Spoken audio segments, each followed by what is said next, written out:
Hello, everyone. I'm delighted to be talking to you today about Shakespeare's Animals and the problem of resisting tyranny. I proposed this topic because it seems like the apt moment to be discussing such an issue, although I'm going to be dealing with it in some other domains than the purely political. It turns out that in 10 minutes, I can't cover more than one play, so I cannot do Henry V, but I will talk about Two Noble Kinsmen.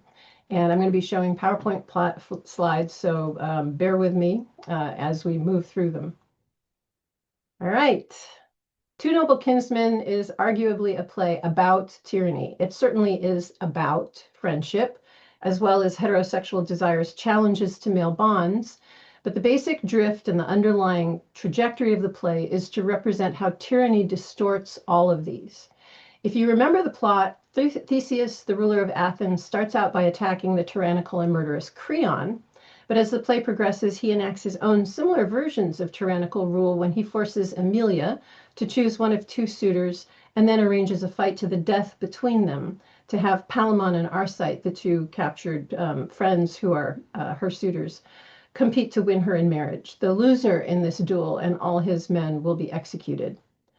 Although Palamon loses the duel to Arcite, Arcite is quickly killed right afterwards by a fall from his horse during his victory parade.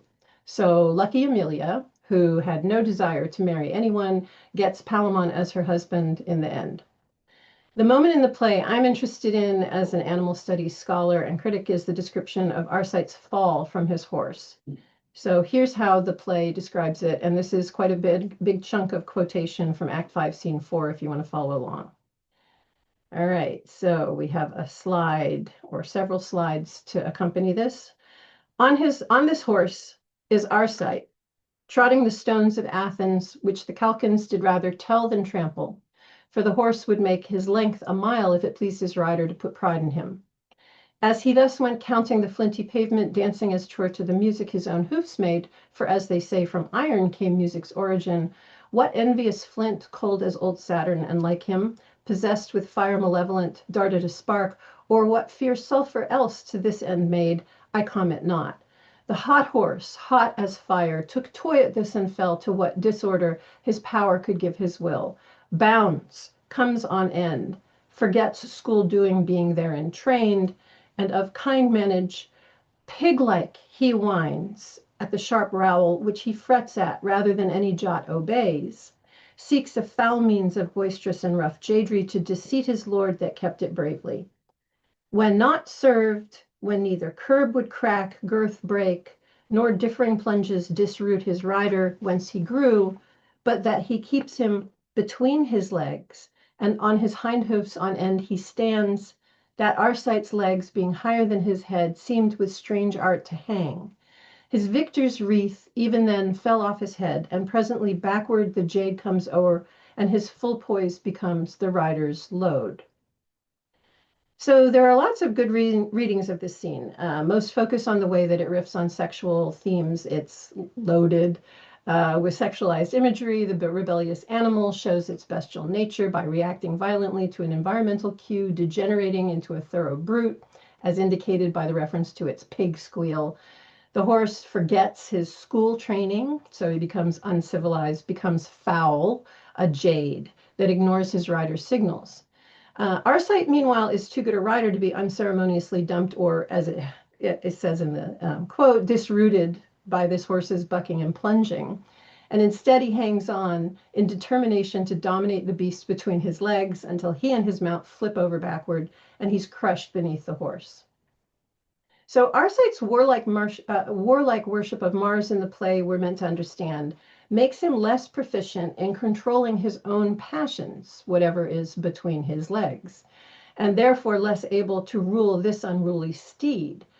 By implication, he's thus a less fit match for Emilia than Palamon, who is Venus's gentler, more altruistic adherent. Any good close reading of this passage is legitimately going to focus on its erotic implications, the spark of desire that sets off the bestial actions of the horse, the battle between horse and curb, girth and rider, which is the rejection of civilizing constraints, the loading of Arcite, which is an inversion of the riding and loading that Arcite imagined would occur after his sexual possession of Emilia or during that possession.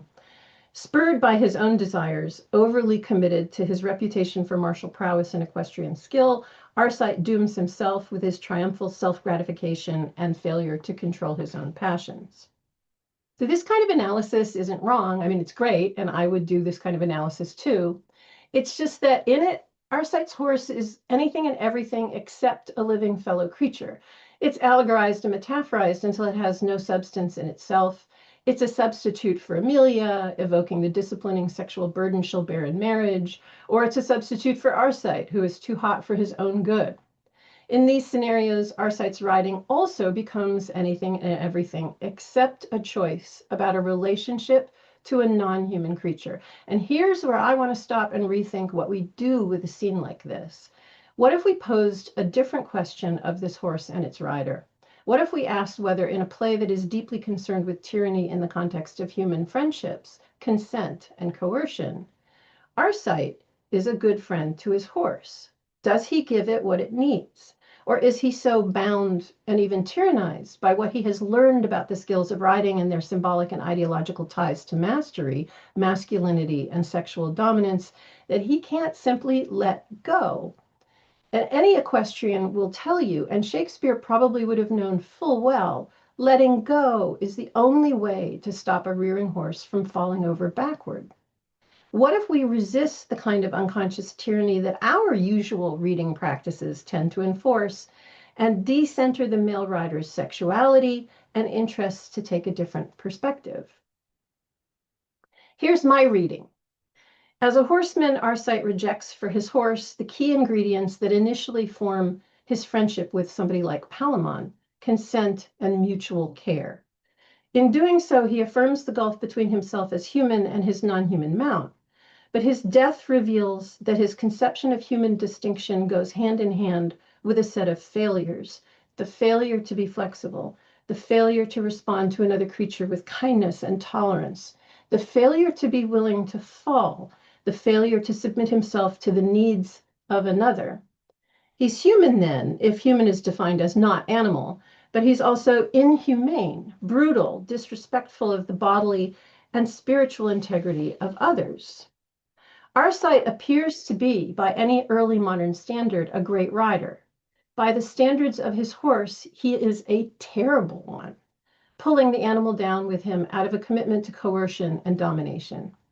The horse, then, literally stands on its hind legs against its rider's determined control. And for us as readers, then, I think it could also stand for something, for its own identity distinct from its rider's, for an interest in its material world that does not correspond with and can't be overwritten by what humans take interest in, and ultimately for the option to reject tyranny and acknowledge kinship with a fellow creature through patience, empathy, accommodation, and grace. Were Arcite able to respond differently, he might turn away from the lure of control and mastery and toward modes of care that enable the flourishing of others beyond himself.